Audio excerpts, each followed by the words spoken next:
Cool.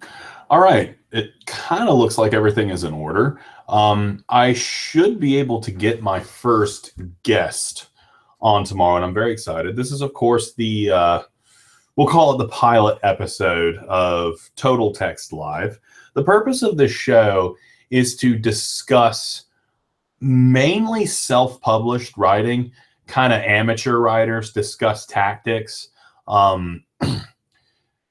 One of the main goals that I would like to have and what I would like to achieve would be to talk to some editors and people with newer or online journals are fascinating for me. I actually stopped this morning and picked up the latest copy of Poetry Magazine. I don't even think you could see that because of the cover is fascinating. There was a time when I was really into Poetry Magazine, and I was quite religious in my dedication towards it. But as the years have gone on and as the rejection slips have piled up, the actual world of publishing and print publishing especially is so unbelievably closed that it's incredibly frustrating after a while, because I have had a couple of publications here and there, but the rhyme and reason behind these publications has never been particularly clear for me. And so, like, I've always been the type of person that doesn't really want to just send out an absolute blanket of poems all over the place, because of a general fear of simultaneous submissions and the idea that, oh no, if I get published in two places at the same time, that's going to absolutely ruin my career. I mean, I don't think that's as much of a problem as it used to be, but it just seems something just wrong about blanketing and just sending out a whole bunch of product just so that you get it in as many editor hands as you possibly can. It drives me crazy. And I think, as I discuss these things, it's really hard not to come off as someone who is just bitter and alienated because of the difficulty that they've had. So for me, online journals and smaller publications offer, I think, more of a chance to take more control of your brand and to try to build up your community and to build up your readership, which for poetry is kind of just insane in the first part, because for a long time I've kind of assumed that poetry was dead. It feels so unbelievably dead to me, especially as an instructor, when you're talking to students and you're out in the field, and I mean, who buys books of poetry anymore? Who goes out with the express intent to say, I'm going to go and buy a collection of poems? It's incredibly frustrating, and you can't really blame people for feeling that way either. So, like I said, I have my good buddy Daniel coming in tomorrow, and he's going to call in and he's going to share some of his perspective, because he is an editor, and I just cannot wait to pick his brain. I can't wait to see what his perspective is, and from there, I'm really excited about bringing on self-published authors, talking about their work, showcasing their work, discussing things like marketing. What has worked for you as far as marketing your book, publishing your book? What subjects, what styles, what genres? This will be a lot more interesting when I can kind of play off of another person. I'm glad to see that my camera is working a little bit better now. The quality on this is much better than what I had on my laptop. Doing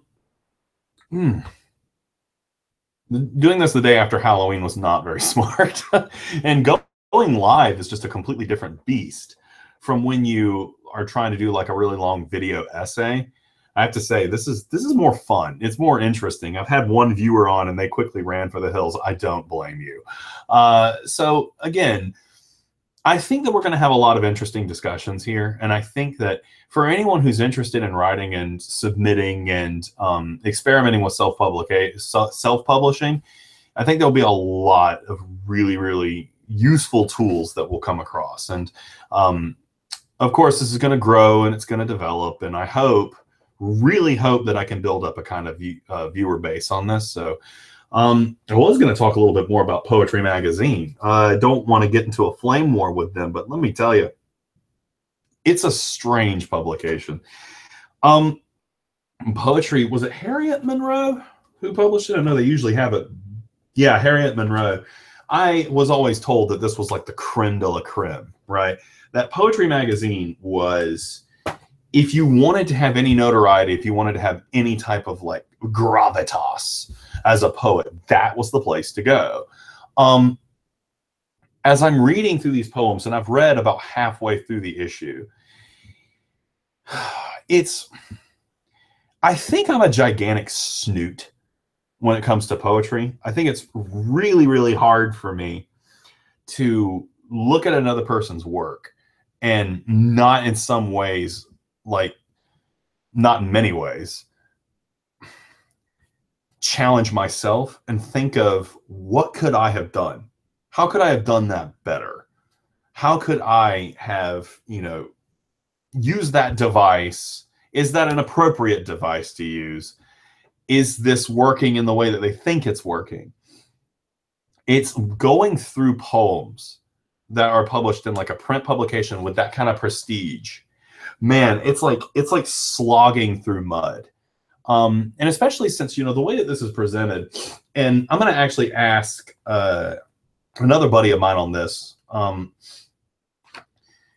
Poems in Poetry Magazine are presented with a great sense of isolation. You don't get any introduction to the pieces. They stand completely on their own. This is something that, for me, I take a little bit of issue with, because for me, a poem does not stand on its own. It's kind of like No Man is an Island, the old Hemingway thing with it doesn't just exist in isolation. A poem comes from a myriad of experiences and a myriad of devices, and it's kind of like a jigsaw puzzle that's sort of falling into place. But poetry publishes them in a way that's just like it's like it's in a vacuum chamber, right? The poem is the poem, and that is it, which is a really, really new critical way of thinking about it. Because I remember when I was at Armstrong Atlantic State University, we looked at poems, and there was this kind of constant sort of struggle between, do you consider the experience in the life of the author, or do you look at it in isolation? The way that this publication presents itself, it's very much poetry in isolation, that you shouldn't have to go and get other resources, and you shouldn't have to get like author commentary in order to get the experience of it.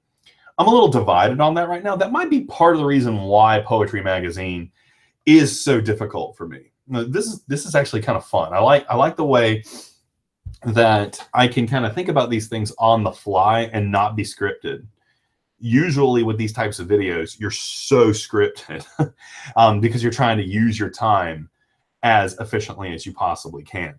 And I read Poetry Magazine, I get so much distress because I'm like, these people are so much better than me. How come they got in and I didn't? And I'm starting to realize there is a little bit more to it than that. Like, I may actually take issue with the magazine itself. I mean, anytime that I've studied poems, anytime that I've been in a class where we're being taught to appreciate poems, it's never in isolation. That's part of the whole study of the poem. Like, you don't read T.S. Eliot, The Wasteland, and just sort of sit back and just look at the text. There's so much stuff that goes into The Wasteland, whether you're looking at his life, you're looking at the references, and it's something that requires a great deal of discussion.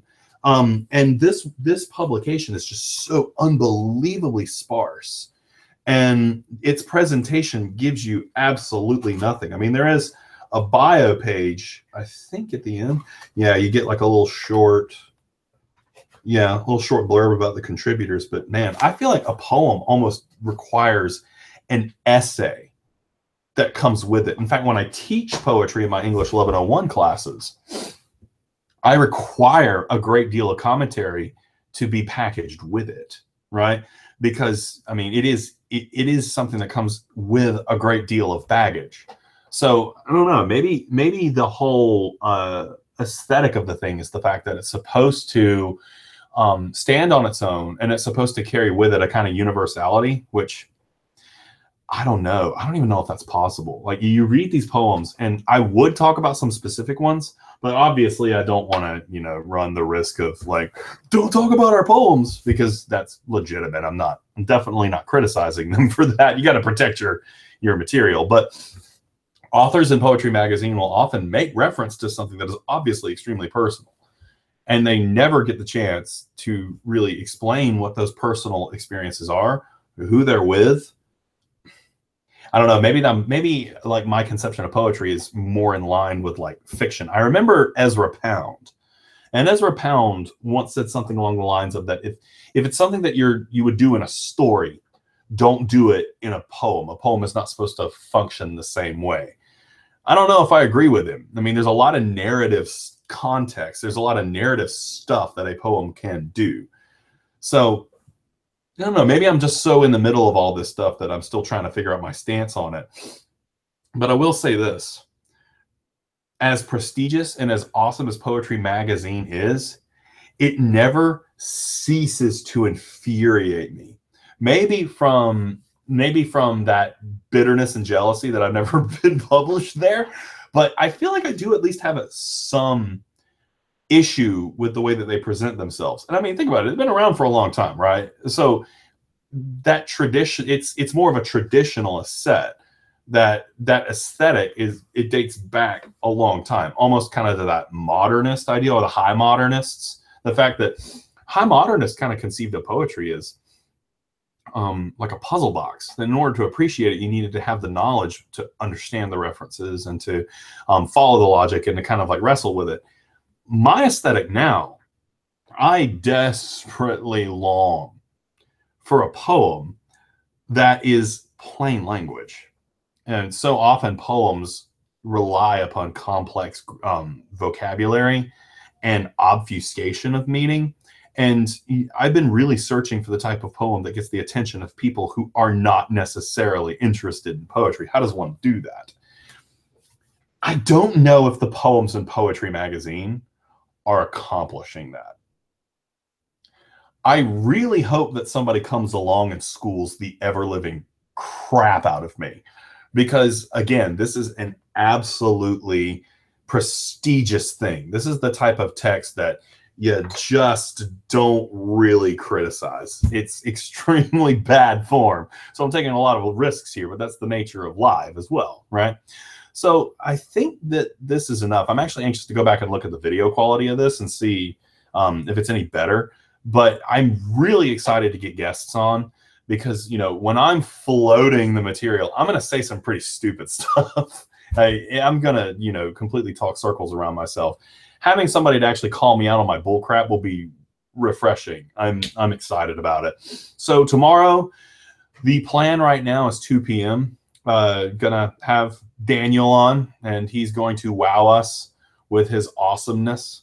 And yeah, I hope that we can start a conversation and get some useful ideas out there. I know that I've enjoyed making this, so thank you.